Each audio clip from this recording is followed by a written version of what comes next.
বিসমিল্লাহির রহমানির রহিম। আসসালামু আলাইকুম ওয়া রাহমাতুল্লাহি ওয়া বারাকাতুহু।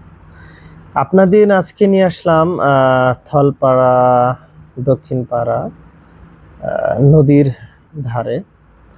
তো এটি একটি নদীর কাছাকাছি চলে আসছি আমরা। তো এখানে নদীর ভিউটা দেখাচ্ছি আপনাদের জাস্ট একটু উপর থেকে। তো মাশাআল্লাহ, আলহামদুলিল্লাহ, নদী যখন শুকিয়ে যায় তখন তার একটি অপরূপ সৌন্দর্য, তার আরেকটি রূপ বেরিয়ে আসে।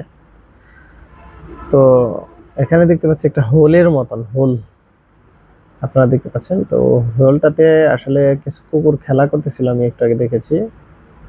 ওই কুকুরগুলো ওখানে হোলটা তৈরি করেছে।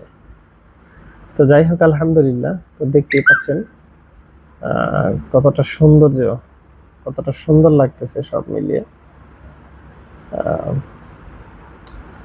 নদীর পাড়ের যে বাতাস, যে আবহাওয়া, সত্যিই খুব অপরূপ। মাশাআল্লাহ। আমরা এখন নিচের দিকে যাওয়ার চেষ্টা করব, দেখি একটু নিচে গিয়ে দেখানো যায় কিনা আপনাদের সবাইকে। দেখি নিচে গিয়ে একটু কাছাকাছি দেখে মানে দেখার চেষ্টা করব নদীর কাছাকাছি। এখানে অনেক বালি, তো ওঠা একটু মুশকিলই হয়ে যায়, পা পিছলে যাচ্ছিল আর কি উঠতে গিয়ে। ওই যে কুকুর, ওগুলোই খেলাধুলা করতেছে আর কি এখানে। তো নদীর চারপাশে মোটামুটি আই মিন যে কোনো এক পাশে আর কি চরের মতন উঠে গেছে বালি জমে, আর মাঝে মাঝে ছোট ছোট পুষ্করিণীর মতন আছে। আর ওই দিকটাতে হচ্ছে আপনার বেশি পানি আর কি, পানি বেশি আছে। আসলে দেখতে খুবই ভালো লাগে, নদীর ধার, নদীর পাড়ে ঠান্ডা পানি। আর বিশেষ করে এখনো স্রোত আছে, নর্মাল স্রোত এখনো বয়ে বেরোচ্ছে, বয়ে যাচ্ছে। দেখতে পাচ্ছেন এখানে, আমি যদি কাছাকাছি করি ক্যামেরাটা, দেখতে পাবেন এই যে পানি চলে যাচ্ছে, দেখাই যাচ্ছে টাগরের পাতার সাথে লেগে এক ধরনের ঢেউয়ের, ছোট্ট ছোট্ট ঢেউয়ের সৃষ্টি হচ্ছে। তাতে বোঝা যাচ্ছে পানি দৌড়াচ্ছে, এমনিতে বোঝা যায় না। আর এই যে হচ্ছে চর উঠেছে, এক পাশটা অনেক বড় করে চর উঠেছে। তো মাশাআল্লাহ।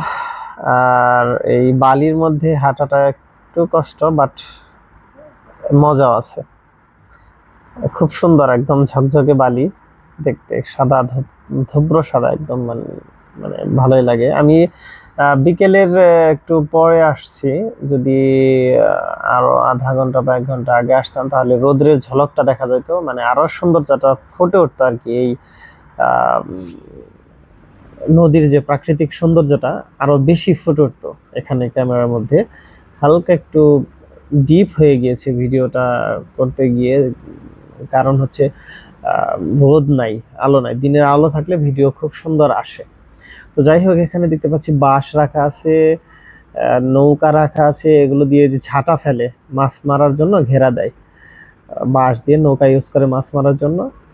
আর ওইখানে ঝাঁটাগুলো রাখা আছে ওই পাশটাতে, দেখতে পাচ্ছেন।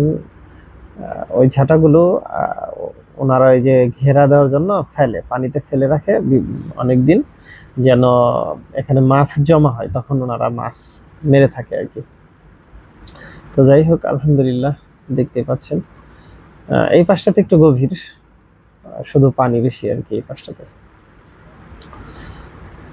একদম খুব সুন্দর পানি, পানিটা আসলে বোঝা যাচ্ছে না, এরকম ঠান্ডা, খুবই ঠান্ডা পানি। এই যে ঝাঁটাগুলো